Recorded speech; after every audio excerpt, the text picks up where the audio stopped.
আসসালামু আলাইকুম গাইস, আমি শাহজুল বিডি। আমরা এখন আসছি আমাদের প্রিয় ভাই কৃষক দাদা ভাইয়ের কাছে। তো আমরা দেখছি দাদা ভাই নতুন নতুন লাউ আছে, সে বান দিয়েছে এবং লাউ আলহামদুলিল্লাহ গাছে উঠে গেছে। তো আমরা এখন দেখবো যে সে লাউতে কি কি স্প্রে করে, কি কি তেল দিচ্ছে এবং কোন তেল কি কারণে দিচ্ছে।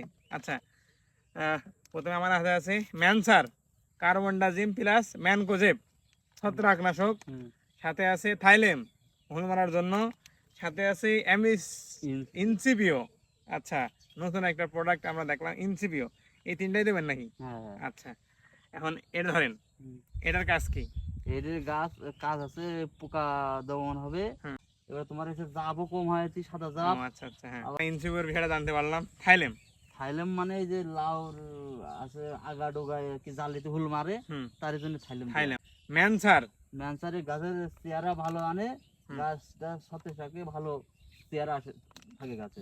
আচ্ছা, পাতা মাথা কামেন্টের কথা সবসময় বলি, চারা গাছের জন্য অ্যাটলিস্ট চারা গাছের জন্য মেটাজেপ অর্থাৎ মেটালেক্সেল আর ম্যানকোজেব, এই গাছটা মানে সব থেকে বেশি। আর যখন আবহাওয়া শুষ্ক থাকে, মানে এখন যেরকম রোদ নেই, রোদ বৃষ্টি মিডিয়াম পর্যায়ে আছে, বাতাস আসছে না, এই সময় খেয়াল রাখবেন জ্যাস পাউডার অর্থাৎ শুধু ম্যানকোজেব।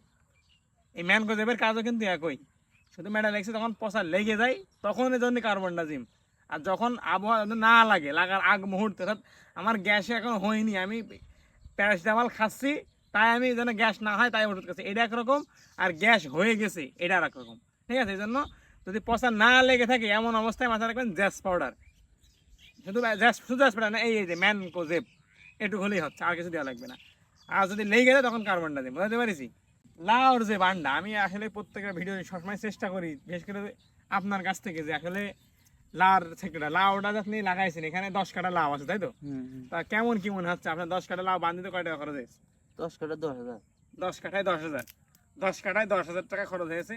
আচ্ছা, আপনার কি মানে লাউ এখন কত করে চলছে? ওই 25-30।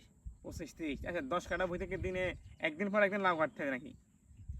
সপ্তাহে 3 দিন কাটা। সপ্তাহে 3 দিন কাটা যায়। কয় টাকা মানে 3 দিনে কয়শো লাউ হতে পারে মোট? যখন ভালো ধোয়ার আসে ওই 100 করে হবে। 300 করে, মানে 300 করে কাটা যাবে। 300 করে কাটা যাবে। ভালো তো একটা প্রফিট। তা লাউর আবাদটা মোটামুটি করা যায় নাকি? হ্যাঁ, লাউ বেশি দিনের আবাদ না তো, 2 মাসের আবাদ। 2 মাস পরে বান ভেঙে দেবেন? এই 2 মাস ধরবে, লাউ ধর শুরু হওয়ার পরে 2 মাস ধরবে। তাহলে আবার বান 3 মাস থাকবে। 3 মাস পরে এই লাউ ভেঙে কি করবেন? মূল্য করবে না, মূল সিজন আসছে আগামীতে। যাই হোক, এই ছিল আজকের ভিডিও। তো যাই হোক, ভিডিওর মধ্যে অনেক তথ্য আপনাদেরকে সংগ্রহ করেছি এবং আপনাদেরকে জানানোর চেষ্টা করেছি। তো ভালো থাকবেন, সুস্থ থাকবেন, দেখা হচ্ছে নতুন আরেকটা ভিডিওতে কৃষি সম্পর্কে সম্পূর্ণ আপডেট জানতে আমাদের সাথে থাকুন। হ্যাপি গেলি।